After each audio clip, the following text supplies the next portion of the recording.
Hey folks, Shayla Fontaine here, popping in on a Wednesday with a bit of a mini fix for you. If you listen to this week's episode about witches, you know I promised you my full uncut interview with Emma Louise Dyson. So here it is. I do actually recommend listening to the episode about witches first, so you're not just like, why is she interviewing witches? It'll all make a lot more sense.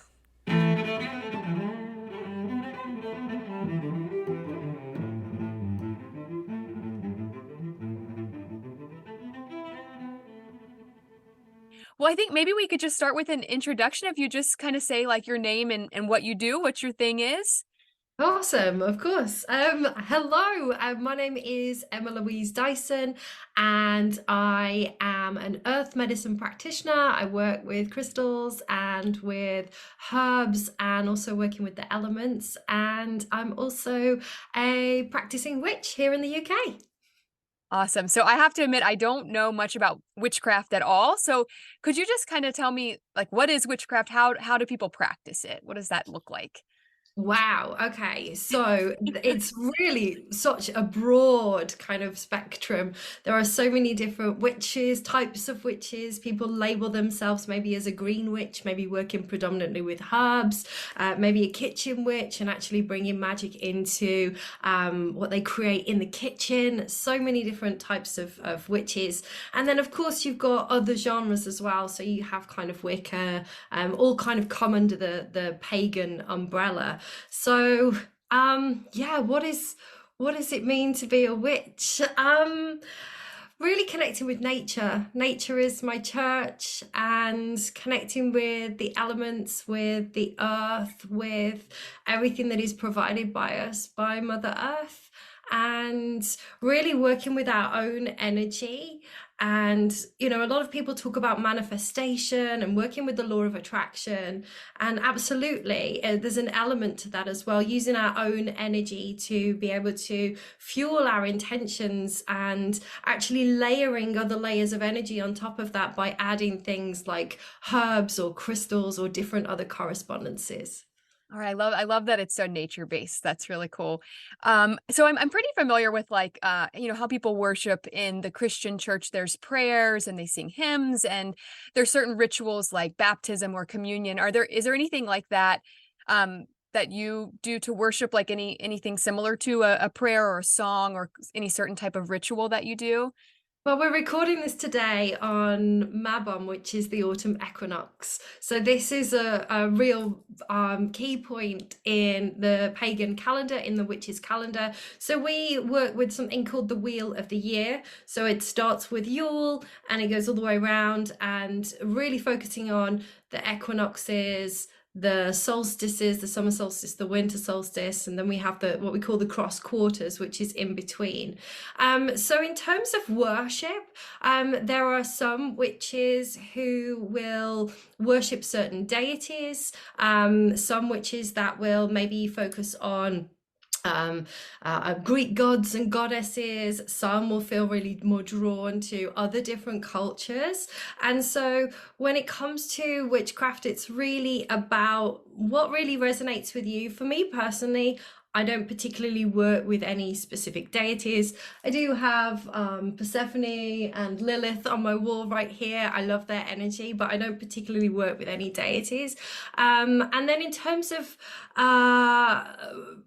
kind of events that you would have, like baptisms and things like that. If you're working in a coven with multiple people, then there can be some form of initiation. I'm a solitary witch and I practice solitary. But other than that, we have hand fastings. That's not necessarily just witches, but that's more kind of pagan rather than being a religious wedding. That would be an alternative there. Okay, great.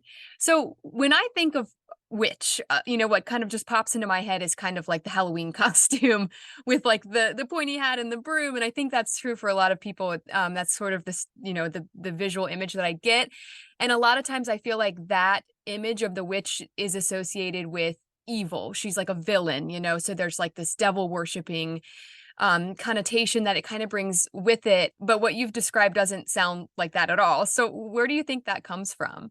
I don't, it comes from fear, I think. You know, the witches were the healers. Like back in the day, the witches were the healers. People would go and find their witch in the woods or wherever if they needed help, if they need healing. Witches would understand the herbs, they would understand the natural medicine, they would understand how they could heal people. And they also had this relationship with the elements and to really be able to command by using their own power, their own energy.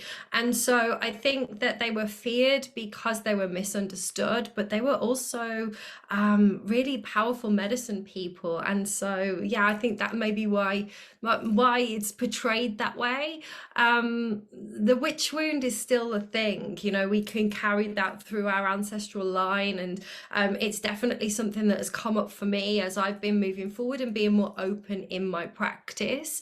Is like, you know, these things coming up. What are people gonna think? What is this person gonna think of me? What is that person gonna think? How am I gonna be perceived?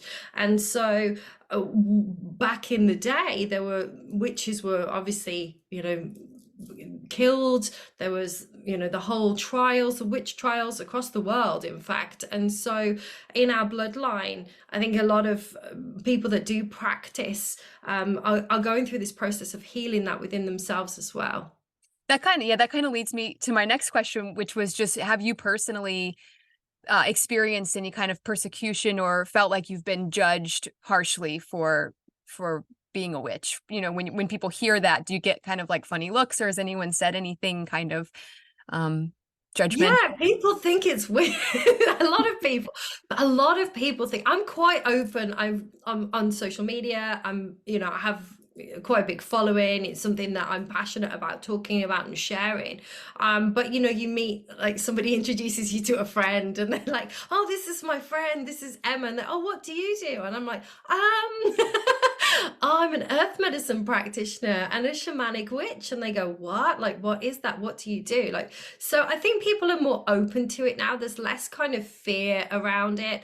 I find that people still have this idea of there being like a white witch and like and some kind of darkness.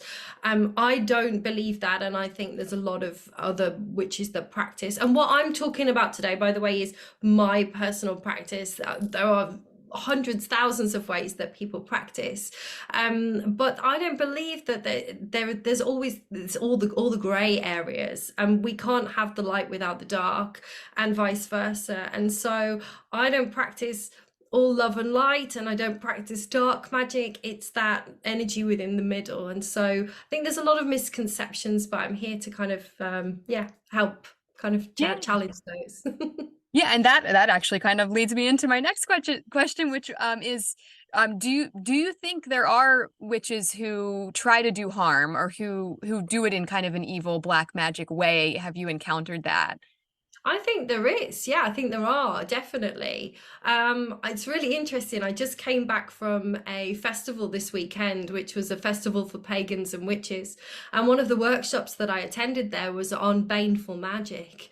So it was really interesting to hear about how certain people practice baneful magic. And what we mean by baneful is, you know, setting something with intent to be destructive, or things like jinxes, hexes, curses.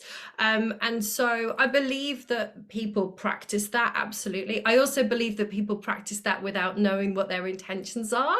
So if you are really fueled and very angry about something, and if you are wishing ill on somebody, even without practicing any kind of witchcraft, that can be really powerful. Like our energy, what we put out into the universe, can be really powerful. So there are witches that do practice black magic, as we would call it. But yeah, I think for most of us, it's we're definitely in this grey area in the middle, and it's not something that I particularly practice. Right. So when you say like jinxes and hexes, is it something like, is it kind of like like something they're saying, like a mantra almost, or is it more just thought based, like channeling their thoughts, or This is great. This is huh? good. There are so many, again, layers to this. So you can layer on energy. So you could create, so you're probably familiar with like a voodoo doll, right? So Right. specific practice, right? Voodoo is a specific practice. It's quite a closed practice. But in other magical circles, we would use something called a puppet. So it is basically can be anything that represents a person.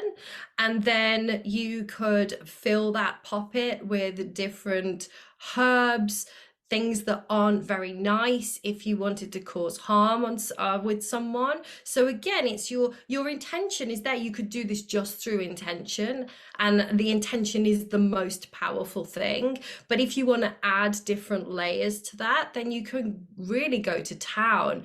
You can fill it with things that aren't very nice. You could use bodily fluids, you could use rusty nails, you could use dirt from certain places. I was listening to a woman speak at the weekend, and she was talking about making puppets out of tissue from the bathroom. So then you use it in that way. So there are all kinds of ways that you can work with the elements and different correspondences. So you can add energy with different colors, and this works for all kinds of magic. Very interesting. So I've been thinking a lot about Halloween. I'm very interested in the origins of Halloween. It seems like the holiday itself seems like such a mix between a lot of different cultures and religions. And I know part of it comes from a pagan, I guess I never know how to pronounce it. Samhain, is that, do you know? Owen, yeah. Okay. And I didn't know Yeah. if you knew much about that, about Um, for that. me, practicing like Samhain is the time when the veil is thinnest. So the veil between, and I just covered in goosebumps as I said that. So right now the veil is thinning between the physical world that we live in and between the spirit world. And so Samhain and around this time, and different cultures have different time frames, but from around the 30th of October to about the 4th, 5th of November, depending on which cultures, this is the time where we can connect really deeply with our ancestors. And it is a time where we can speak to our ancestors and see anybody who's passed over if they need any help with anything. So, that may be something like passing a message over to another loved one. There may be some unfinished business that they had here on earth that they weren't able to get any closure from. So this time is all about honoring our ancestors. We look at Mexican culture, we can see Day of the Dead.